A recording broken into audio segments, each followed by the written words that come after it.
here from Property Stories, a channel where we discuss everything about real estate to help you make an informed decision. So if you ever go to a property hunting, especially a sub-sale property, you will be faced with a lot of questions the real estate agent will ask you. And sometimes it's really too a lot, right? And you get frustrated when the real estate agent asks you. But there is a reason to it, and today I'm going to discuss with you some of the questions, some of the common questions that real estate agents will ask you and why they ask you. Before I proceed, if you have not subscribed to the channel, do hit the subscribe button and do smash the like button if you find this useful. So the first question they will ask is, why are you buying a property? The intention of buying, okay? Need to investment, own stay. Why they ask this? Because a person looking for own stay and a person looking for investment, they both have very different set of criteria. Next one they will ask is, are you familiar with this area? For example, you talk about condo in location A. Are you familiar in this area? Because most of the time when you are browsing on your mobile, you have one tab to inquire. One tab inquire, and then it will directly lead to the agent's mobile phone. And sometimes the agent does not know where are you inquiring from. So that's why the agent will ask you, are you familiar with this area? The reason they want to know whether you are familiar with this area is that at least you know what you're looking at. Okay? You know what you're looking for. If you say that you are not familiar, so that's why you want to come and view, less likely the agent will oblige. The agent will most likely say, okay, maybe you could actually go to the place first, and then I give you the little bit of information about the place. Go to the place and have a look first. And if I have a video, even better, I'll send you the video of the units, the picture of the units. You have a look first, you choose which one you want, and then we go for a viewing. The third one will be, have you checked your loan eligibility? How much can you borrow? Have you checked? Very important. You don't want to actually collect the booking from the client, collect the booking the 2% or 3%, and then go to a loan application and fail. Once it's failed, right, it's not that the agent will not return back your deposit, but it's a waste of your time and my time. So if you have checked, the agent, right, sometimes they will insist that perhaps you can check your banker. If you have not checked, I can refer you a banker. Or sometimes the owner itself, the seller, have a preferred banker that they want you to check your loan eligibility with. So you have to comply with that. Once you have checked the loan eligibility and it's okay for you to come and view, then you come and view, but only after confirmation. Perhaps you need to work on your loan. You're familiar with the area, but perhaps you need to work on your loan, that part. So do work on your loan application first before you even shop for a property, okay?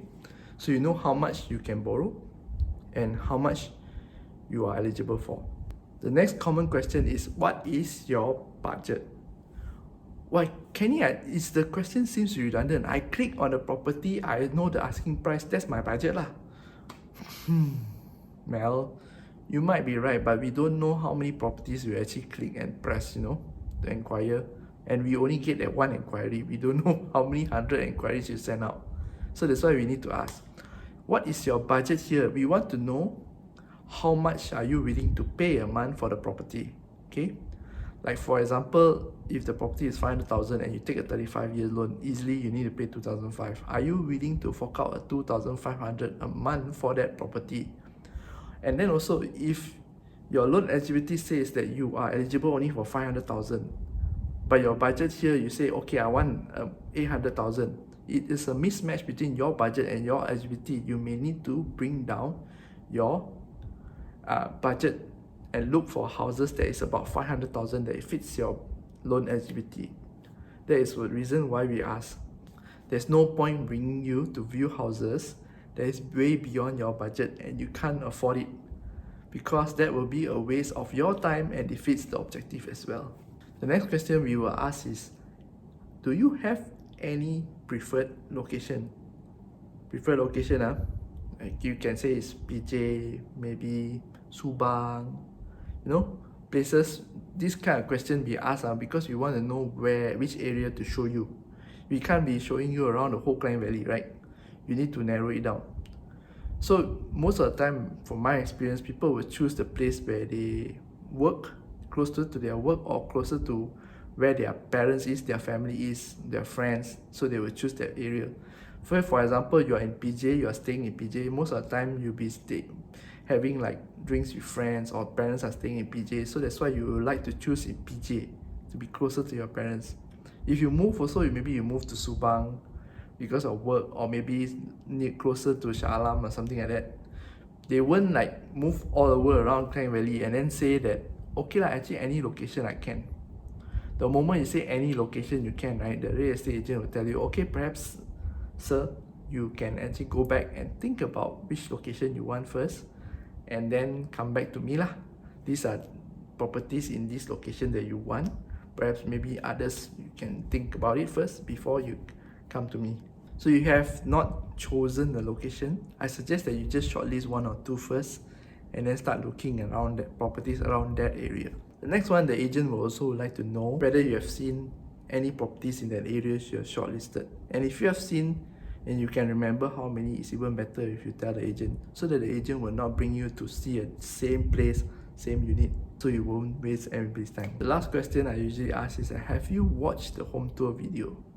Because sometimes, right, when they see the pictures, they just click. They don't actually scroll to everything your video at the end, so they might miss it. Just ask them whether you watch. Because if they have watched or they have not watched, you just send to them the video and say, these are the details. And if you have watched, you're still keen, then perhaps we can start talking. Okay, easier than that. Picture paints 1,000 words, a video paints a few thousand words, or even 1,000,000 words. Okay, so that's it for me today. I'm Kennedy from Property Stories. If you have any more questions with regards to real estate and also financing, you are welcome to WhatsApp me or email me. Until then, I'll see you again in the next video. Bye bye.